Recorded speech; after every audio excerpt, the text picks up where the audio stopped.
but somehow my views are totally and fundamentally different. Your Excellency, I'm happy you are now seated when I have this opportunity to speak. I associate myself 100% with some of the sentiments expressed by distinguished Senator Dixon, that these chambers is not a place you bring contractors to, because by doing that, we give them an undeserved respect. But my first question, why I say I'm happy you are the one on seat. I was a governor in Edo State, the way we have a federal government at the federal level. When I issued or I approved the recommendation of a tenders board or procurement process, and a contract is awarded, and I confirm from the Ministry of Finance that money has been paid, I go around to check if the money paid, if the job being done is up to the value of the money that has been paid. And should I find that the contractor is no longer working, even when we have paid, it is not the House of Assembly that helps me to bring an irresponsible contractor to justice. The first thing that we do, following the laws of procurement, because there's always a contract. In that contract, there are usually clear provisions as to what should be done when money has been paid and the contractor abandons site, or if the contractor is at site, is working at such a low pace of work that the job might not be completed within the time frame provided for in the contract agreement.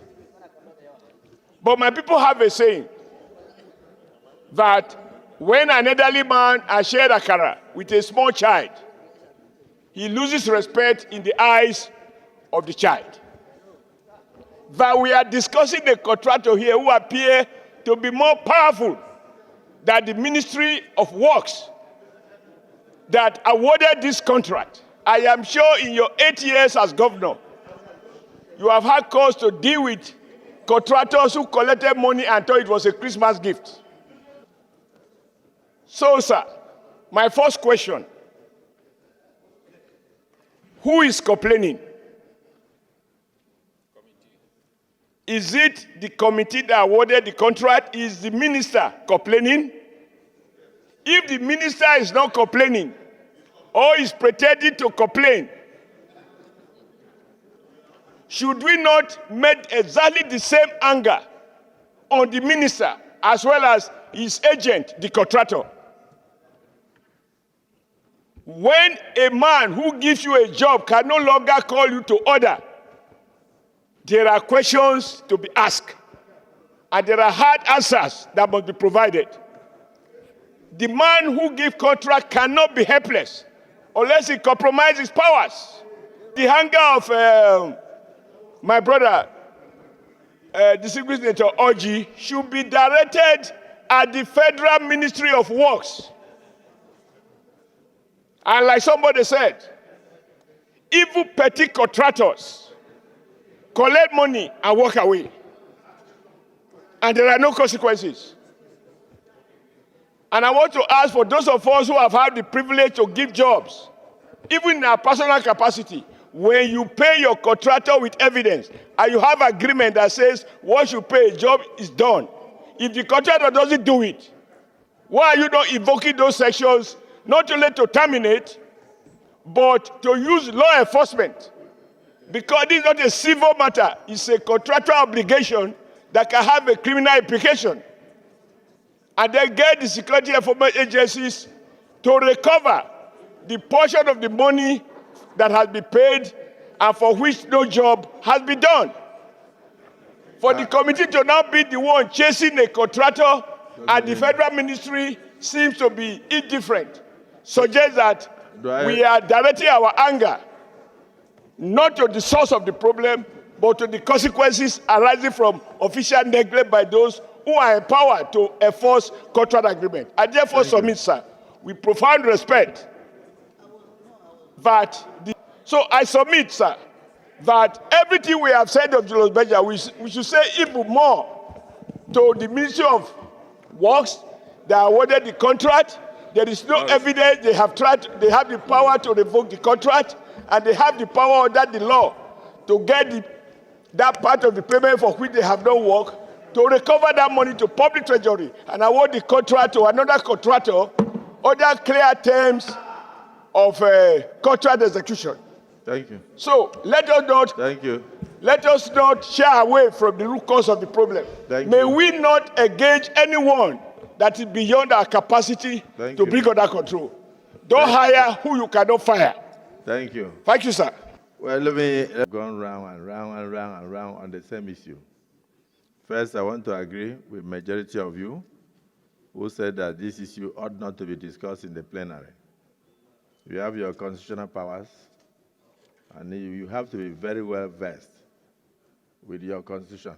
At any point in time, the power of a legislator is in the abiding laws, and particularly the ground norm, which is the Constitution. So if you're a chairman of a committee and you don't know how to use the Constitution or your powers, you don't need to bring it to the plenary. All you simply do is to let us know that you don't know what to do, and we change you and give it to another senator who knows how to use. I'm mentioning this because some people take the job of the parliament in a joke. I must tell you that the only thing that evidences democracy is the parliament. In every government, you have the judiciary, you have the executive. But once you have the parliament, that is a democratic administration. The parliament, in law, has the power to turn a man into a woman and a woman into a man. And even this constitution, if you look at section 88, section 89 particularly, up to section 89C, it says that you can summon any person in Nigeria to give evidence at any place or to produce any document or anything in his possession or under his control. That is, your power is so wide. You can summon any person in Nigeria. These contractors are in Nigeria, whether they are foreigners or not. You can summon any person. And the powers are given both to the plenary as well as the committees. So even the committees have the powers to do so. But where your efforts fail, that's when you approach the speaker or approach the Senate president to say that we need to issue a warrant of arrest. And you must also indicate who is going to execute the warrant. Is it the police? Or is it an agency of EFCC? Or is it the DSS? We are lawmakers. I heard also Senator Jusakalo's submission was very clear. That is not only JB, that it extends to even heads of parastatals and ministers. Personally, I was a minister. There was never a time I was invited by the House of Representatives or the Senate and I did not appear in person.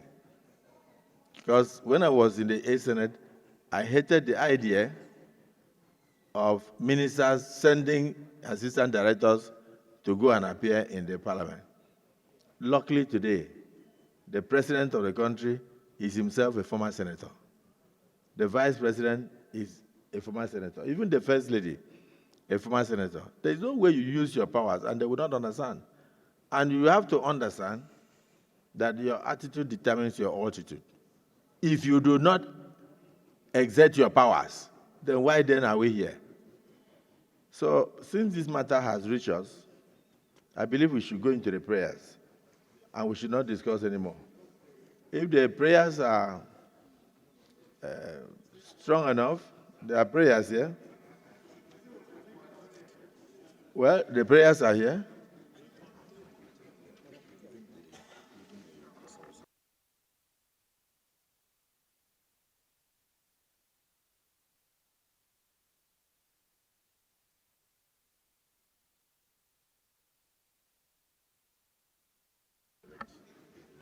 Distinguished colleagues, do we take a single prayer and avoid the multiple prayers contained herein, almost 6 of them, to say that this Senate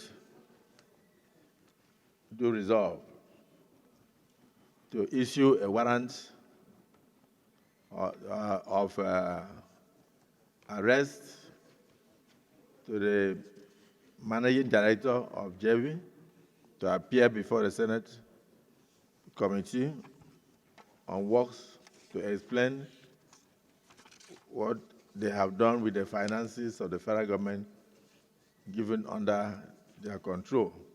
If we have power to appropriate, we have power to oversight. We also have powers to follow the money to the letter. My opinion is that the discussion is totally unnecessary. We should have used 5 minutes to finish with this issue. The Senate has no business discussing a contractor. This also shows evidence of proper supervision by the ministry. So what we are going to do is that since we have summoned the company, and the company has rebuffed the summons of the National Assembly by implicating this Senate, then we should immediately take the next step of issuing a warrant of arrest to compel the managing director of JB to appear before the Senate committee. And then you fix a date. Those in support of this say aye. Those against say nay. The ayes have it. So the Senate of the Federal Republic of Nigeria has authorized the Senate President to sign a warrant compelling the managing director of Julal Beja to appear before the Senate Committee on Works on a stated date to be so named. And then the report will be made available thereafter to this August Assembly, failing which we shall go further to do the needful as prescribed in the Nigerian Constitution. Those in support of the resolution say aye. Aye. Those against say nay. The ayes have it.